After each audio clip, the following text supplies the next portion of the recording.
रहे थे कि किस प्रकार माता यशोदा ने भगवान कृष्ण को अनेक परिश्रम के पश्चात बांध लिया। वस्तुतः भगवान की कृपा के बिना भगवान को बांधना किसके लिए संभव नहीं है। माता यशोदा यद्यपि भगवान को बांधना चाहती थी, फिर भी उसमें सफल नहीं हुई जब तक भगवान की कृपा उनको प्राप्त नहीं हुई।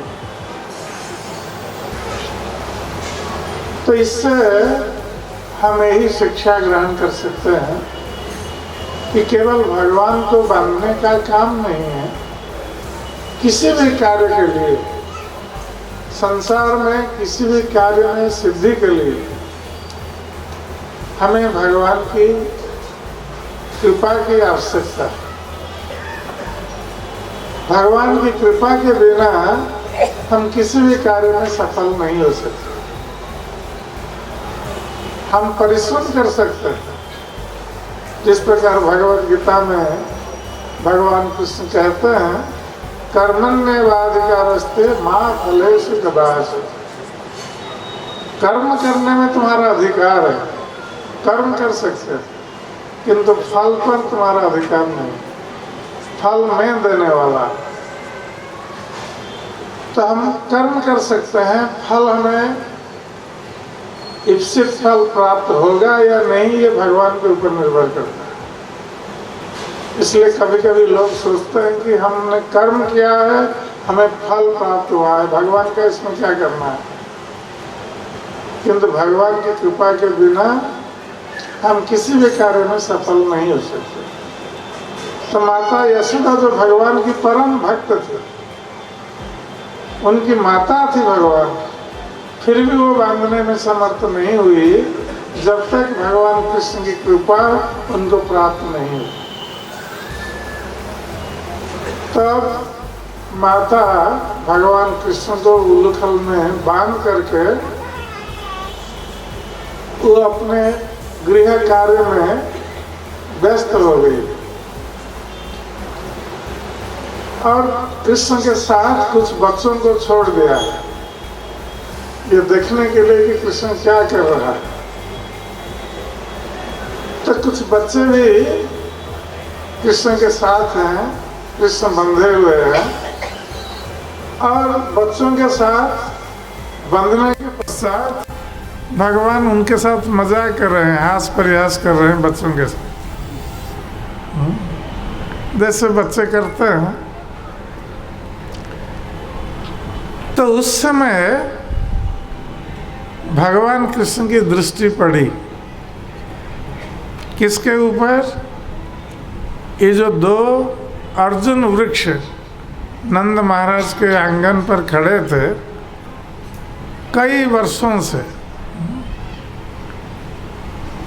देवताओं के 100 वर्ष। तो हमारे यहाँ 6 महीना देवताओं के 12 घंटे देवलोक में, स्वर्गलोक में। तो हमारे यहाँ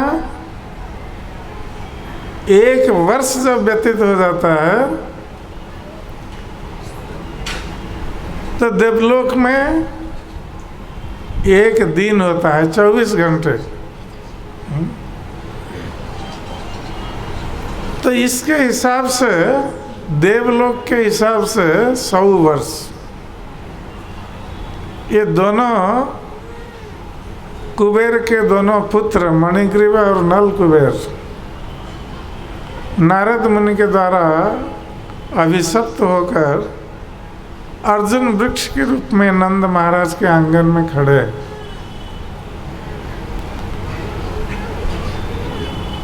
तो भगवान की दृष्टि पड़ी उनके ऊपर।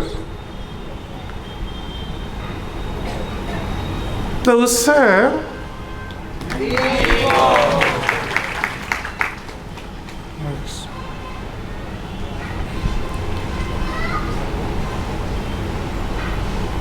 तो परीक्षित महाराज जो इस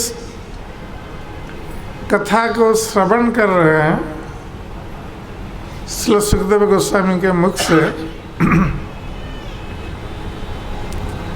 तो उन्होंने ये प्रश्न पूछा श्री सुखदेव गोस्वामी से कि ये जो दोनों अर्जुन वृक्ष जो कुबेर के दोनों पुत्र थे, ये क्यों अभिशप्त हुए, और विशेष रूप से नारद मुनि के द्वारा अभिशप्त हुए। नारद मुनि भगवान के बहुत बड़े प्रचारक हैं। ये त्रिलोक में भ्रमण करते रहते हैं भगवान का गुणगान करते हुए, और इतिहास में जितने बड़े बड़े भक्त हुए हैं ये सब नारद मुनि के ही शिष्य रहे। ध्रुव, प्रहलाद आदि ये सब नारद मुनि के शिष्य हैं। तो नारद मुनि कृष्ण भक्ति का प्रचार करते रहते हैं चारों ओर घूम घूम करके। ये बहुत बड़े प्रचारक हैं भगवान के, और भगवान के बहुत प्रिय पात्र हैं, प्रिय भक्त हैं। इनका प्रवेश अवाध में हर स्थान पर हो सकता है। और नारद मुनि केवल भक्तों के प्रिय नहीं थे, असुरों के भी प्रिय थे। ये सभी के पास जाते थे, असुरों के पास भी जाते थे और भक्तों के पास तो जाते थे। तो ऐसे जो नारद मुनि, जैसे भक्तों के संबंध में कहा गया है, भक्तानंग समचित्तानां, जो भक्तगण होते हैं ये समचित्त वाले होते हैं, सभी के प्रति समान मनोभाव रखते हैं। ये किसी को शत्रु या किसी को मित्र नहीं मानते। तो ऐसे जो भक्त होते हैं, और उनमें नारद मुनि जो श्रेष्ठ भक्त हैं, देवता और असुरों में सम दृष्टि रखते हैं, सभी के पास जाते हैं। और असुर लोग भी सोचते हैं नारद मुनि हमारे हितकारी हैं, हित साधन करने वाले हैं, और देवता लोग भी सोचते हैं नारद मुनि हमारा भी हित साधन कर रहे हैं। तो परीक्षित महाराज ने प्रश्न पूछा श्री सुखदेव गोस्वामी से कि नारद मुनि जैसे महान भक्त, इन्होंने अभिशाप दिया इन दोनों कुबेर पुत्रों को, तो इन्होंने क्या निंदनीय कार्य किया था जिसके कारण नारद मुनि जैसे महान भक्त क्रोधित हो गए और उनको श्राप दे दिया। इसको जानने के लिए परीक्षित महाराज उत्सुक थे। तो श्री सुखदेव गोस्वामी अब बता रहे हैं वो क्यों अभिशापग्रस्त हुए ये दोनों। तो उस क्रम में हम जैसे कल चर्चा कर रहे थे कि भगवान श्री कृष्ण, इन्होंने देखा इन दोनों अर्जुन वृक्षों को, उनके ऊपर दृष्टि पड़ी और भगवान समझ गए कि ये दोनों अर्जुन वृक्ष कुबेर के दोनों पुत्र हैं जो शापग्रस्त होकर यहाँ खड़े हैं, और उनके प्रिय भक्त नारद मुनि ने उनको श्राप दिया है। और नारद मुनि का जो श्राप वो कभी किसके लिए अमंगलप्रद नहीं हो सकता। तो नारद मुनि ने ये भविष्यवाणी की थी श्राप देते हुए उनको कि तुम लोग वृक्ष बनोगे नंद महाराज के आंगन में, और भगवान का दर्शन होगा तुम्हारा। तो भक्त या साधुओं का जो अभिशाप होता है वो आशीर्वाद में परिवर्तित हो जाता है। इससे बढ़कर कौन सा बड़ा आशीर्वाद किसको प्राप्त हो सकता है। जहाँ अपराध करने वालों को नारद मुनि कह रहे हैं भगवान का दर्शन होगा तुम लोग को। तो भगवान कृष्ण समझ रहे हैं कि नारद मुनि ने उनको ये वरदान दिया है श्राप के माध्यम से मेरा दर्शन प्राप्त करने के लिए। तो यद्यपि ये दोनों कुबेर पुत्रों के साथ मेरा कुछ लेना देना नहीं है, क्योंकि इन लोगों ने कोई भक्ति नहीं की, फिर भी हमारे प्रिय भक्त नारद मुनि ने इनको जो श्राप दिया है और उसके साथ साथ जो आशीर्वाद दिया है, तो मुझे अब मेरे प्रिय भक्त नारद मुनि की वाणी की रक्षा करनी होगी, उनके वचन की रक्षा करनी होगी। तो भगवान अपने भक्त के प्रति स्नेहशील थे। भक्त की वाणी या भक्त के वचन की रक्षा करने के लिए भगवान कृष्ण उद्यत हुए। यद्यपि कुबेर पुत्रों के साथ उनका कुछ लेना देना नहीं, किंतु नारद मुनि के लिए भगवान कृष्ण ये कार्य कर रहे हैं।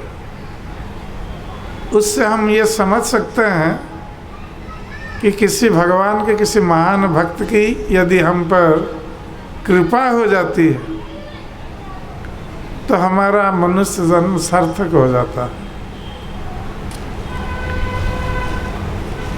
महान भक्तों की कृपा हो या उनकी भर्त्सना हो या श्राप हो, ये सभी हमारे लिए कृपाप्रद है। ये हमारे लिए वरदान है, क्योंकि भक्त कभी किसी के अमंगल की कामना नहीं करते, हर समय सभी के मंगल कामना करते हैं। और मंगल जब व्यक्ति भगवान कृष्ण के साथ जुड़ जाता है, भगवान कृष्ण के चरणों में भक्ति करता है, तो व्यक्ति का सब कुछ शुभ हो जाता है, मंगल हो जाता है, उसका जीवन कृतार्थ हो जाता है।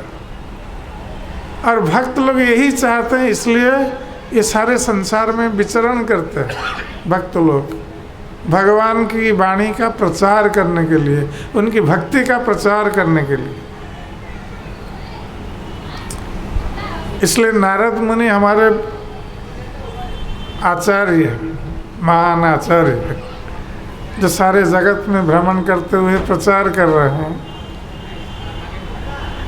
तो भगवान श्री कृष्ण ने जब इस प्रकार सोचा कि इनका हमें उद्धार करना है, तो उन्होंने क्या किया, वो धीरे धीरे उलूखल में उनका पेट बंधा हुआ था।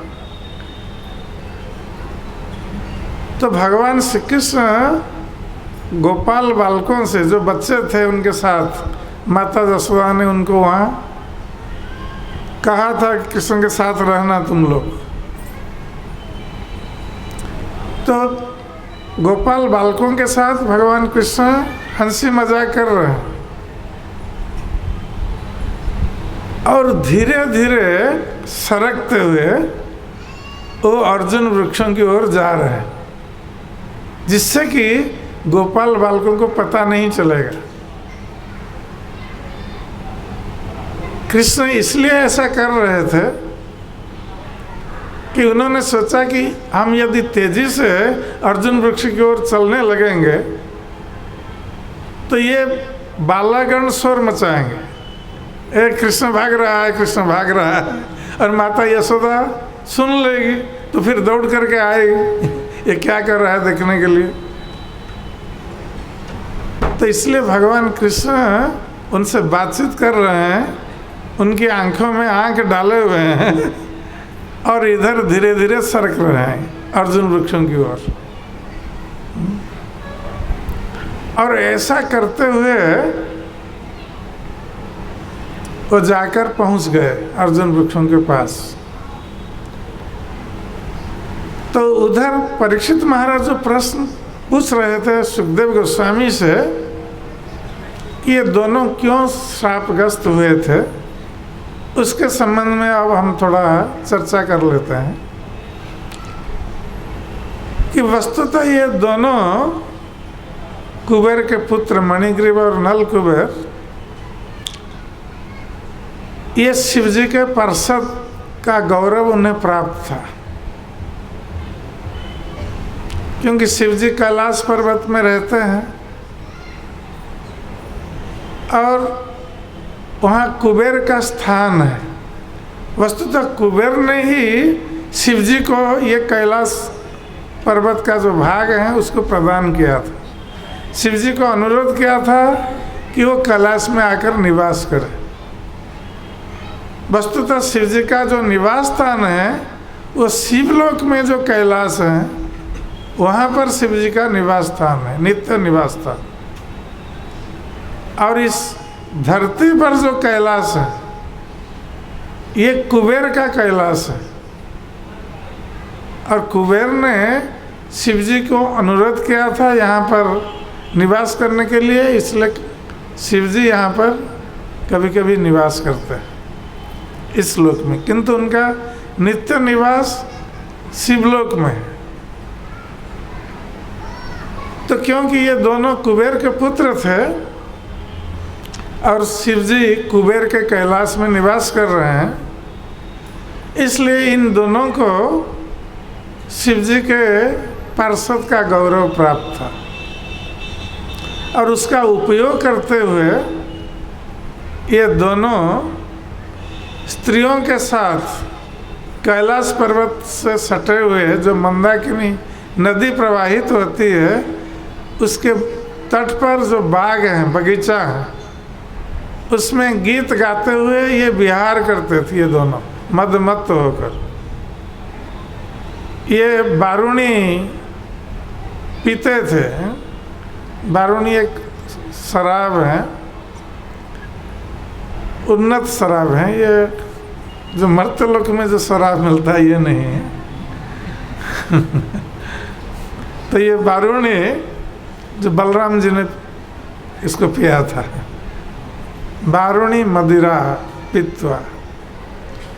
तो ये दोनों बारूणी मदिरा पीते थे और स्त्रियों के साथ उस बगीचे में कैलाश पर्वत के पास मंदाकिनी नदी के तट पर ये भ्रमण करते थे और गीत गाते हुए भ्रमण करते थे। तो एक बार ये दोनों उस मंदाकिनी नदी में स्त्रियों के साथ नंगे होकर स्नान कर रहे थे, बारूणी पीकर मदमत्त अवस्था में थे। जिस प्रकार हाथिनियों के साथ जल क्रीड़ा करता है, उसी प्रकार ये दोनों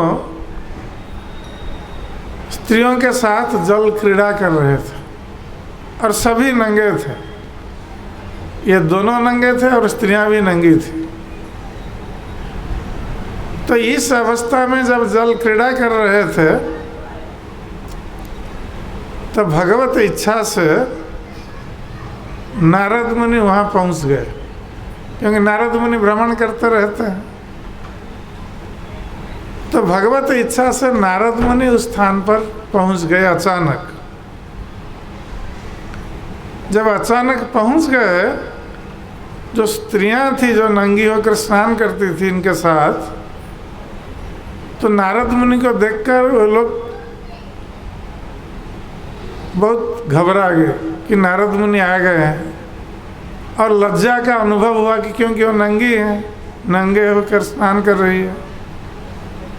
तो तुरंत वो लोग जल से उठकर अपना वस्त्र पहन लिया नारद मुनि के सम्मान में, और नारद मुनि को जिस प्रकार प्रणाम करना है ऐसा किया। किंतु ये दोनों नल कुबेर और मणिग्रीव ये यद्यपि नंगे थे और शराब पिए हुए थे, मदमत्त थे और अहंकार से भरे हुए थे। ये अहंकार बहुत भयंकर होता है। ऐश्वर्य का अहंकार और मदमत्त होने का अहंकार। तो ये व्यक्ति के सारे अच्छे गुण को नष्ट कर देते हैं।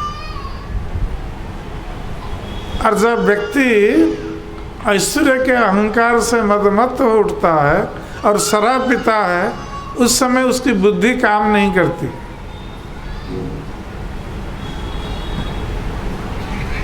जो अहंकार से भरा है, जो शराब पीता रहता है, उसकी बुद्धि काम नहीं करेगी। तो नारद मुनि को देखकर ये लोग जानते थे नारद मुनि देवर्षि हैं, भगवान के परम भक्त हैं, किंतु उनकी बुद्धि काम नहीं कर रही थी। तो नारद और अहंकार से भरे थे, तो नारद मुनि को देखने के उपरांत भी इन लोगों ने वस्त्र नहीं पहना, या नारद मुनि को प्रणाम तक नहीं किया, उनका सम्मान नहीं किया। तो ये अहंकारी व्यक्ति का ये स्वभाव होता है। अहंकारी व्यक्ति तो बड़ों को सम्मान नहीं देते, साधु संतों को सम्मान नहीं देते।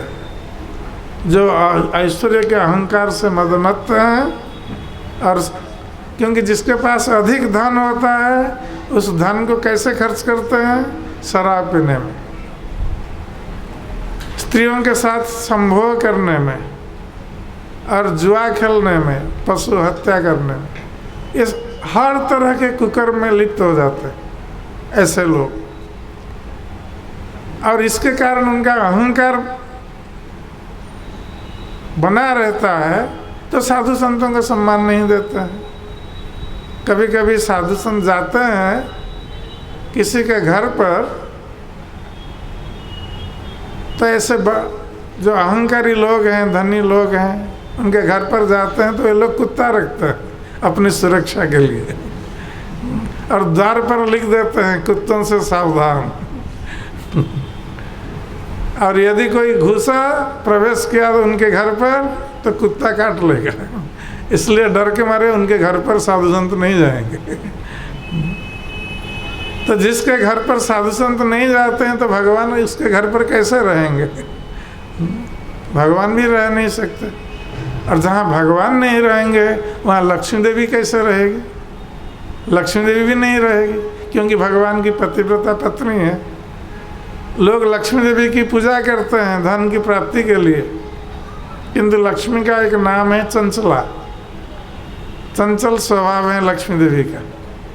तो जो लोग लक्ष्मी की पूजा करते हैं धन प्राप्ति के लिए, हो सकता है लक्ष्मी देवी उन पर कृपा कर दें, तो थोड़े समय के लिए धन प्राप्त हो जाते हैं। किंतु लक्ष्मी देवी चंचला हैं, आज हैं किसके घर पर, कल चली जाएगी।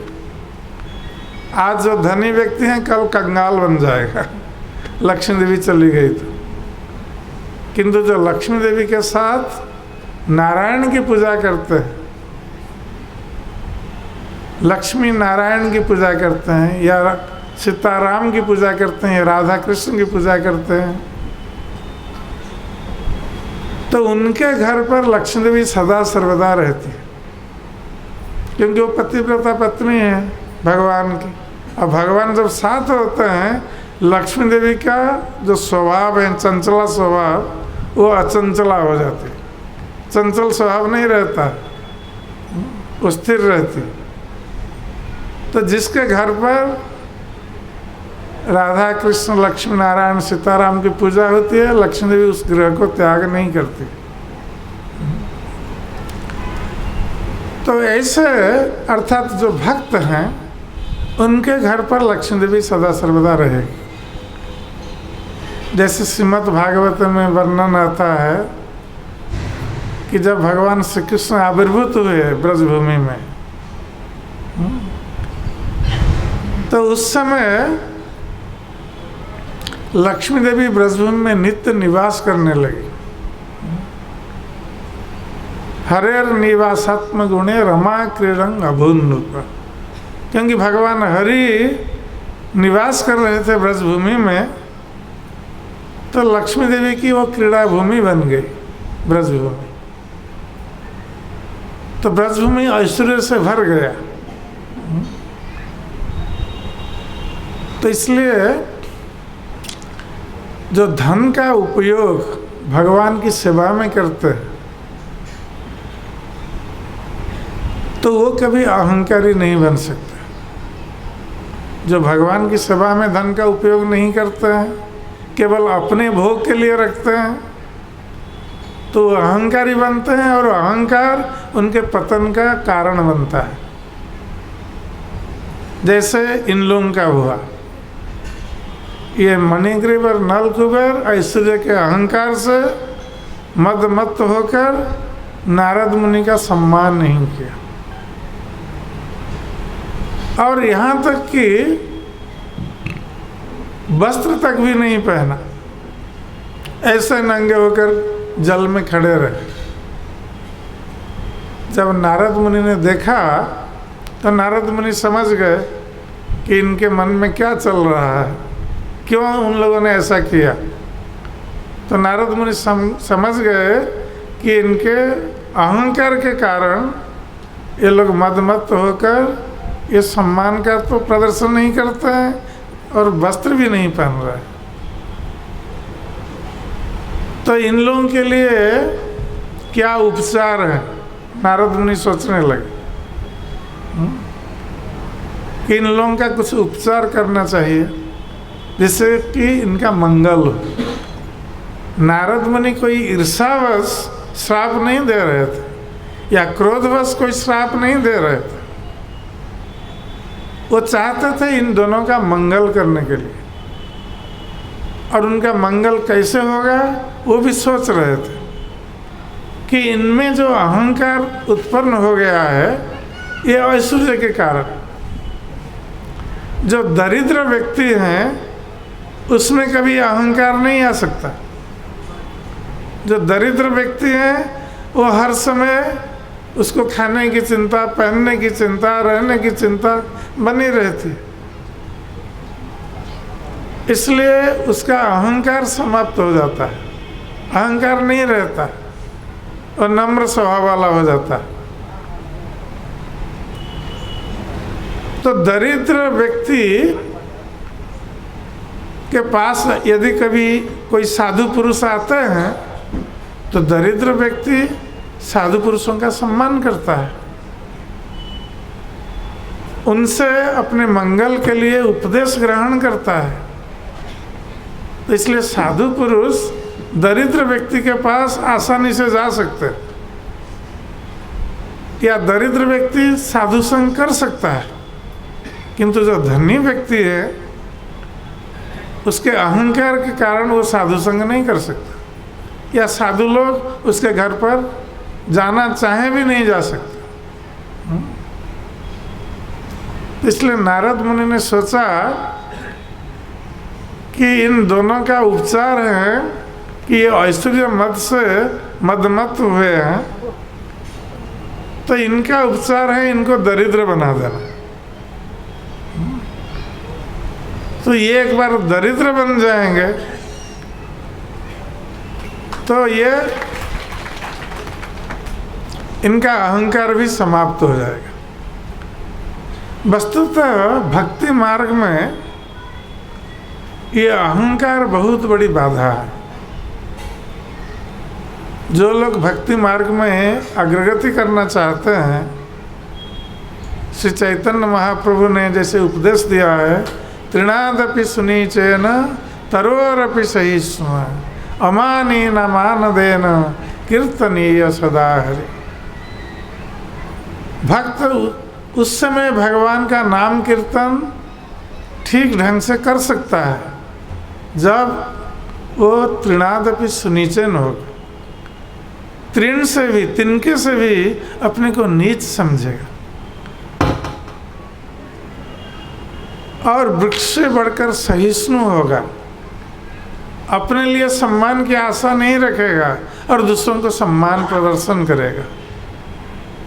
इस मनस्थिति में व्यक्ति भगवान का नाम कीर्तन कर सकता है।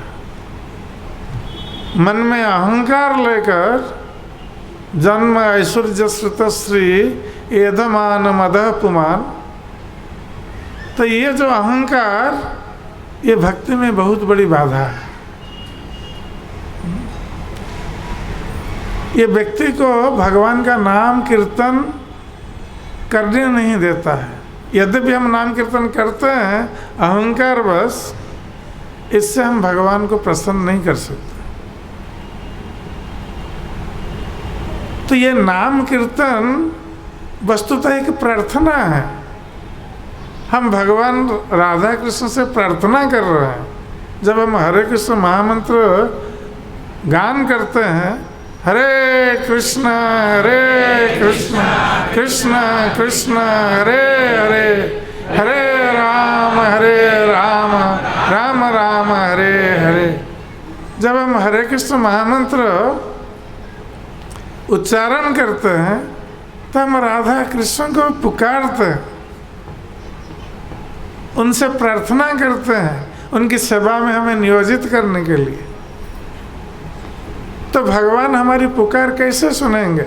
यदि हम में अहंकार है तो भगवान हमारी पुकार नहीं सुनेंगे। तो भक्त जब नम्र होकर, विनीत होकर क्रंदन करेगा, रोएगा भगवान के लिए। हम लोग संसार में जब दुख को प्राप्त होते हैं, रोते हैं, क्रंदन करते हैं। कितने लोग भगवान के लिए रोते हैं? जब हम ये रोना सीखेंगे, भगवान के लिए रोना सीखेंगे, भगवान को प्राप्त करने के लिए रोएंगे, तो भगवान हमारी प्रार्थना श्रवण करेंगे। तो ये पुकार जो है, भक्त की पुकार है भगवान के लिए, ये क्रंदन युक्त पुकार होनी चाहिए। ये हरे कृष्ण महामंत्र एक क्रंदन ध्वनि है। भगवान से हम प्रार्थना कर रहे हैं उनकी सेवा में हमें नियुक्त करने के लिए। तो उसी समय हम क्रंदन कर सकते हैं जब हम नम्र होंगे, विनीत होंगे। अहंकारी व्यक्ति कभी क्रंदन नहीं कर सकता, ऐसी पुकार नहीं कर सकता, पुकार नहीं सकता भगवान को भावपूर्वक। इस प्रकार माँ घर पर काम करती रहती है, बच्चा सोता रहता है, जब तक बच्चा रोएगा नहीं, माँ उसको उठाने के लिए नहीं जाएगी। वो सोचे कि वो सोया हुआ है, ठीक है, करने दो, हम अपना घर का काम करते रहे। जब बच्चा रोने लगेगा, पहले माँ सोचेगी ठीक है अभी रो रहा है, बंद हो जाएगा, तुरंत नहीं जाएगी। और बच्चा फिर रोएगा और जोर जोर से रोने लगेगा तो माँ रह नहीं सकती, उसको जाना ही पड़ेगा बच्चे को उठाने के लिए, गोद में लेने के लिए। तो उसी प्रकार भक्त का क्रंदन होना चाहिए।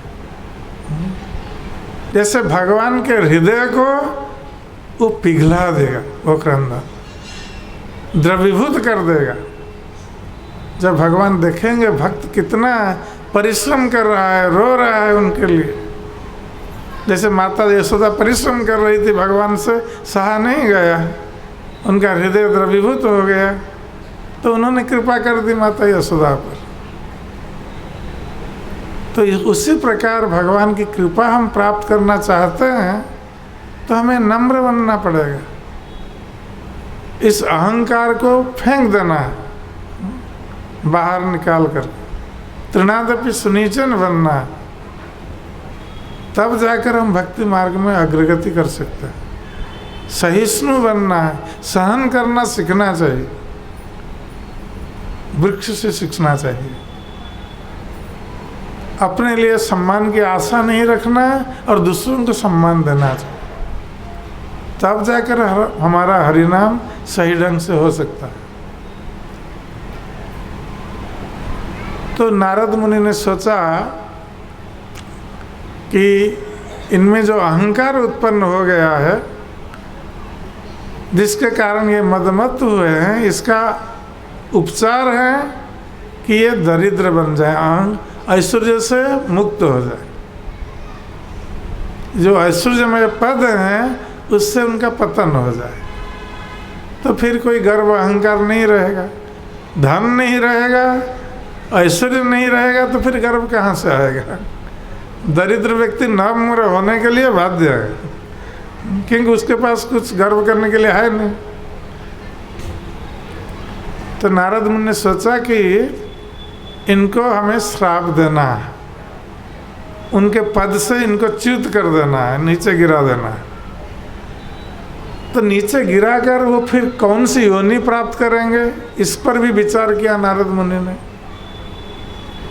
तो नारद मुनि ने सोचा कि ये दोनों नंगे हैं, अर्थात अपने शरीर को दिखाना चाहते हैं दूसरों को नंगे होकर। जब नदी में स्नान करें नंगे होकर, तो अपने शरीर को दूसरों को दिखाना चाह रहे हैं, शरीर को उन्मुक्त रखना चाहते हैं। तो जो वृक्ष हैं, वृक्ष भी नंगे रहते हैं, वो कोई वस्त्र नहीं पहनते।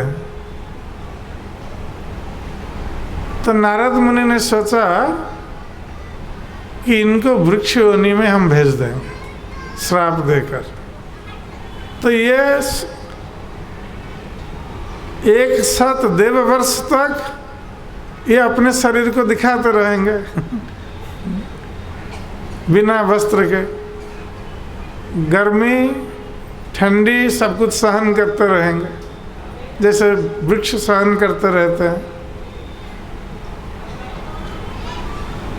तो इससे पता चलता है कि जो लोग अपने शरीर को ज़्यादा दिखाना चाहते हैं, हमारी भारतीय संस्कृति है शरीर को आवृत करना, इस शरीर को दिखाने की संस्कृति नहीं है, ये सब विदेशी संस्कृति है। और आजकल कुछ लोग शरीर को जितना अधिक उन्मुक्त करेंगे उनको बोल्ड कहा जाता है। ये बहुत साहसी है किंतु उनको पता नहीं है कि ये शरीर को जितना अधिक दिखाना चाहेंगे उनका अगला जन्म वृक्ष योनि को वो प्राप्त होंगे, पेड़ बनकर जन्म लेंगे। तो शरीर को दिखाते रहो पेड़ बनकर, ये उनकी गति है। जिस प्रकार ये तो शापग्रस्त होकर वृक्ष योनि को प्राप्त हुए थे, किंतु ये प्रकृति का नियम है, भगवान का नियम है। जो शरीर को अधिक दिखाना चाहता है वो वृक्ष योनि को प्राप्त हो दूसरे जन्म में। तो नारद मुनि ने ऐसा निर्णय लिया कि ये दोनों अपने पद से च्युत हो जाए और वृक्ष योनि को प्राप्त हो। किंतु नारद मुनि जो कि भगवान के परम भक्त हैं, ये इन दोनों का कुछ उपकार भी करना चाहते थे, मंगल करना चाहते थे। तो मंगल कैसे होगा?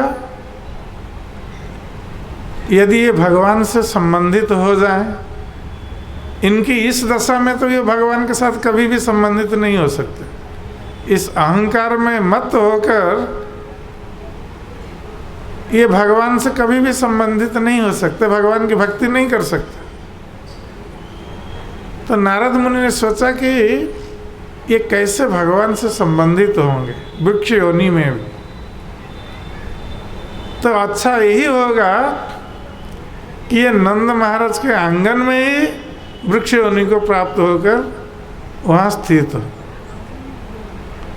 वो कहीं भी वृक्ष बन सकते थे, किंतु नारद मुनि की कृपा से वो नंद महाराज के आंगन में अर्जुन वृक्ष के रूप में प्रकट हुए। और नारद मुनि ने उन्हें आशीर्वाद भी दिया था कि भगवान कृष्ण का दर्शन वहीं होगा, क्योंकि नंद महाराज का आंगन है तो कृष्ण का दर्शन होना स्वाभाविक। और ये दोनों कृष्ण की कृपा को भी प्राप्त होंगे। तो नारद मुनि का जो श्राप अब आशीर्वाद में, वरदान में बदल गए। तो नारद मुनि ने इस प्रकार मंगल किया उन दोनों के लिए। तो अब ये पूर्व वृत्तांत है इन दोनों का।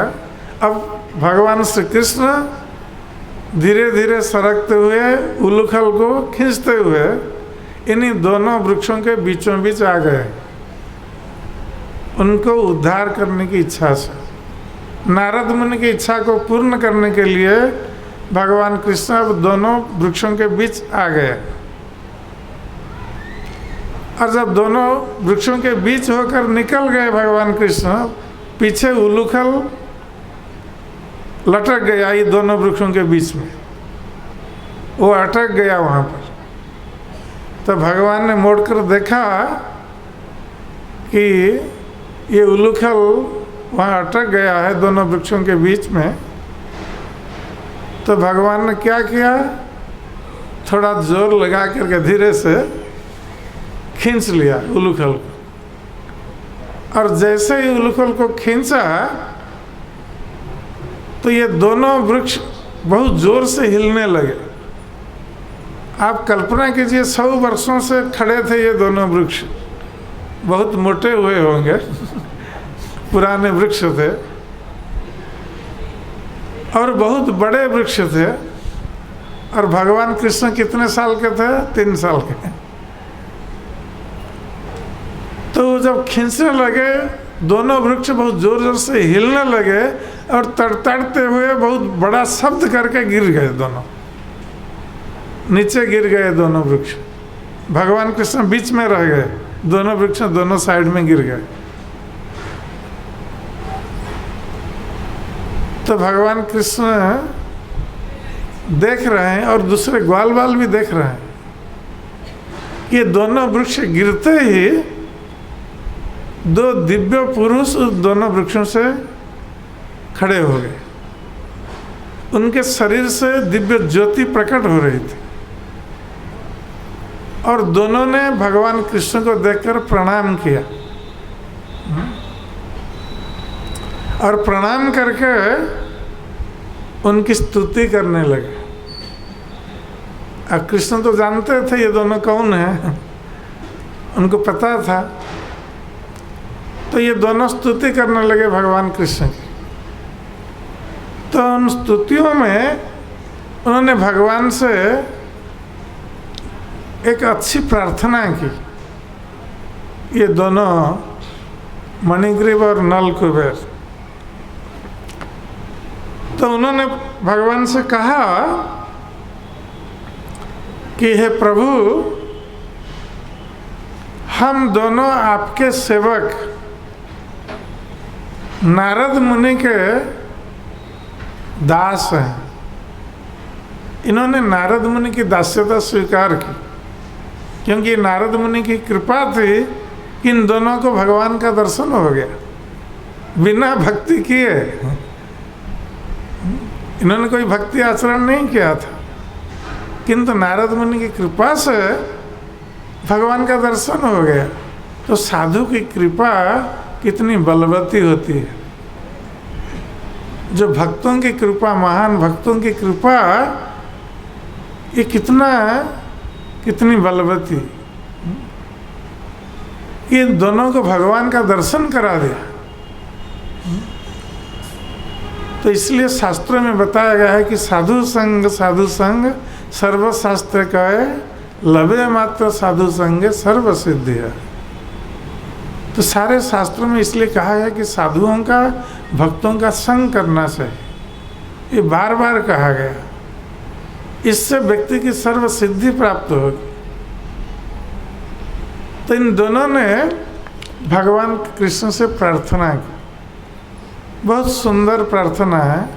हम सारे प्रार्थना की आलोचना या चर्चा यहाँ नहीं करेंगे। एक बहुत सुंदर प्रार्थना है, एक श्लोक की चर्चा करेंगे। वाणी गुणानुकथने श्रवणं कथायाम। तो इन दोनों ने भगवान कृष्ण से प्रार्थना की कि हे प्रभु, आप हमारे ऊपर यही कृपा करें कि हमारी वाणी सदा सर्वदा आपके गुण वर्णन में लगी रहे। हम लोग अपनी वाणी को लगा रखते हैं प्रजल्प करने में, घर की कथा, समाज की कथा, देश की कथा, ये सब बोलते रहते हैं हम लोग, जो बेकार की कथा बोलते रहते हैं। किंतु इन दोनों ने प्रार्थना की कि हमारी वाणी और कुछ ना बोले, केवल आपका ही गुण वर्णन करे, आपकी लीला का वर्णन करे। हम यही कामना करते हैं, आपका नाम कीर्तन करें, तो हमारी जिह्वा इसी में लगी रहे। जिह्वा के द्वारा आपका प्रसाद हम सेवन करें और जिह्वा से आपका गुणगान करते रहे, हमें और कुछ नहीं चाहिए। पुनः कहते हैं श्रवणं कथायाम, और आपकी जो कथा है, लीला कथा, चरित कथा, हमारे दोनों कान उस कथा के श्रवण में सदा सर्वदा लगे रहे। वस्तुतः यही श्रवण की सिद्धि है, कान धारण करने की सिद्धि है इसी में, भगवान की कथा श्रवण करने में। यदि हम भगवान की कथा कानों के द्वारा श्रवण नहीं कर रहे हैं तो हमारे कर्ण धारण करना वृथा है। यदि हम भगवान की कथा अपनी जिह्वा से नहीं बोल रहे हैं, भगवान का नाम अपनी जिह्वा के द्वारा उच्चारण नहीं कर रहे हैं, तो हमारी जिह्वा धारण करना भी वृथा है। तो ये दोनों प्रार्थना करते हैं कि हमारी जिह्वा आपका नाम कीर्तन और गुण कीर्तन करता रहे, हमारे कान सदा सर्वदा आपकी कथा का श्रवण भक्तों के मुख से करता रहे, ये करते रहें दोनों। हस्तौ च कर्मसु मनस्तव पादयोर्न, और आपने हमें हाथ दिए हैं, 2 हाथ, तो इन हाथों का क्या काम है? ये सदा सर्वदा आपकी सेवा में लगे रहे, दोनों हाथ आपके कर्म में लगे रहे, आपकी सेवा में लगे रहे। हम मंदिर आते हैं तो मंदिर में हम भगवान की सेवा कर सकते हैं, झाड़ू लेकर मंदिर मार्जना कर सकते हैं, मंदिर में झाड़ू लगा सकते हैं। ये हाथ का उपयोग इससे होता है। भगवान के लिए फूल की माला गूंथ सकते हैं, भगवान के लिए हम रसोई बना सकते हैं, भगवान के लिए हम श्रृंगार कर सकते हैं। ये हाथ का उपयोग है। और कहते हैं मनस्तव पादयोर्न, और हमारे मन, इसका उपयोग सदा सर्वदा आपके चरण कमलों के चिंतन में रहे। इस मन के द्वारा हम बहुत सारी चीज़ों का चिंतन करते हैं। जैसे हम यहाँ आए हैं भगवान की कथा श्रवण करने के लिए, सभी लोग बैठे हुए हैं, किसका मन घर पर होगा, किसका मन और कुछ चिंता करता होगा, ऐसा हो सकता है। तो ये मन हमारा सदा सर्वदा भगवान कृष्ण के चरण कमलों के चिंतन में लगा रहे, यही मन की सार्थकता। अन्य कुछ हम चिंता ना करें, केवल भगवान के चरण कमलों की चिंता करें, यही प्रार्थना कर रहे हैं दोनों। शिरस्तव निवास जगत प्रणाम है, और भगवान ने हमें मस्तक दिए हैं। मस्तक की सार्थकता है प्रणाम करने में। भगवान की मूर्ति के सामने माथा टेकना है, माथा लगा करके भूमि में प्रणाम करना है, ये हाथ जोड़ना नहीं। केवल भगवान ने इस मस्तक दिया है, मस्तक को भूमि में लगाना है। शरीर दिया है, भूमि में लेट जाना है भगवान को प्रणाम करने के लिए। ये शरीर की सार्थकता और मस्तक की सार्थकता। तो यहाँ पर ये दोनों प्रार्थना कर रहे हैं कि हे प्रभु, हमारा मस्तक, ये जो सारा जगत जिसमें आप निवास करते हैं। आपका ये निवास स्थान है। आप सभी प्राणियों के हृदय में परमात्मा के रूप में निवास करते हैं और हर अणु परमाणु में निवास करते हैं। इसलिए हे प्रभु, आपका निवास स्थान रूप इस जगत को हम प्रणाम करते रहे, सदा सर्वदा प्रणाम करते रहे। अर्थात हर वस्तु में, हर प्राणी में आपका ही दर्शन करते रहे। स्थावर जंगम देखे ना देखे तार मूर्ति, सर्वत्र है तार इष्ट देव स्फूर्ति। जो भक्त होता है वो स्थावर जंगम जिस किसी को भी देखता है उसके बाह्य रूप को नहीं देखता है, उसी रूप के भीतर अपने प्रभु, अपने आराध्य का दर्शन करता है। तो ये दोनों यही प्रार्थना कर रहे हैं कि ये सारा जगत जो आपका निवास स्थान है उसमें हम आपका ही दर्शन करें, आपको ही प्रणाम करें। ये हमारे सिर की सार्थकता। दृष्टि सतं दर्शने अस्तु भवत्तनु नाम, भवत्तनु नाम। और जैसे शास्त्रों में बताया गया है कि जो आपके भक्त हैं, संत जन हैं, इनको भगवान के तनु माना गया है, भगवान का शरीर माना गया है।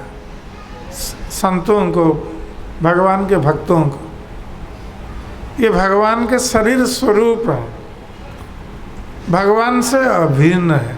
इस दृष्टि से कि ये भगवान से युक्त है सदा सर्वदा।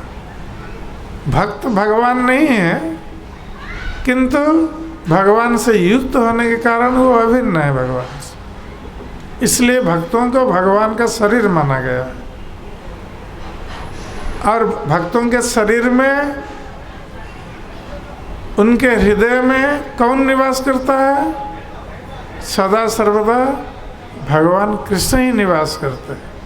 तुम्हारा हृदय सदा गोविंद विश्राम, गोविंद कहने मम वैष्णव परायण। तो वैष्णव के हृदय में गोविंद सदा सर्वदा विश्राम करते हैं। और भगवान गोविंद कहते हैं वैष्णव मेरे प्राण हैं। इसलिए प्राण है कि वो वैष्णव अपने हृदय में भगवान को धारण करते हैं। इसलिए मणिग्रीव और नल कुबेर प्रार्थना करते हैं भगवान से कि हमारी दृष्टि सतंग दर्शन है, सदा सर्वदा आपके भक्तों का दर्शन हमारी दृष्टि करती रहे। यही हमारा आपके चरणों में हमारी प्रार्थना। मणिग्रीव और नल कुबेर ने प्रार्थना की भगवान कृष्ण से, और प्रार्थना करने के उपरांत दोनों ने भगवान का प्रणाम किया और उनकी परिक्रमा की। परिक्रमा करने के बाद जब ये प्रणाम कर रहे थे तो भगवान ने उनको आशीर्वाद दिया। भगवान कृष्ण ने कहा कि तुम दोनों ने इच्छा व्यक्त की है हमारी प्रेममयी सेवा में युक्त होने के लिए, तो तुम्हारी वो इच्छा पूर्ण होगी। भगवान ने ये आशीर्वाद दे दिया उनको।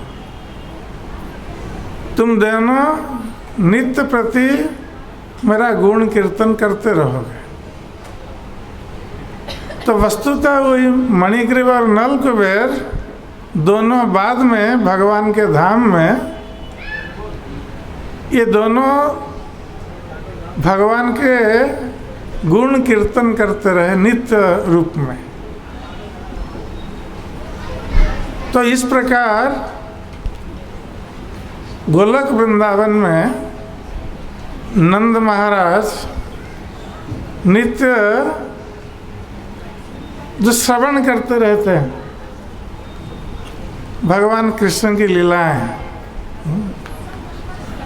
तो ये इनके मुख से श्रवण करते रहते हैं। स्निग्धकंठ और मधुकंठ, इनके दोनों नाम हैं गोलोक वृंदावन में। तो ये दोनों प्रातःकाल की सभा में, नंद महाराज की सभा में भगवान कृष्ण की बाल लीलाओं का वर्णन करते हैं, और संध्या की सभा में जहाँ श्रीमती राधा रानी और गोपियाँ रहती हैं कृष्ण के साथ, वहाँ कृष्ण की गोपियों के साथ लीलाओं का वर्णन करते रहते हैं। इन दोनों को इससे महान सौभाग्य प्राप्त हो गया। तो भगवान से आशीर्वाद प्राप्त होकर उनकी परिक्रमा करते हुए दोनों अपने गंतव्य स्थान पर चले गए। और इस प्रकार इन दोनों यमल अर्जुन वृक्षों का उद्धार भगवान ने किया और उनको प्रेम भक्ति प्रदान की। हरे कृष्ण।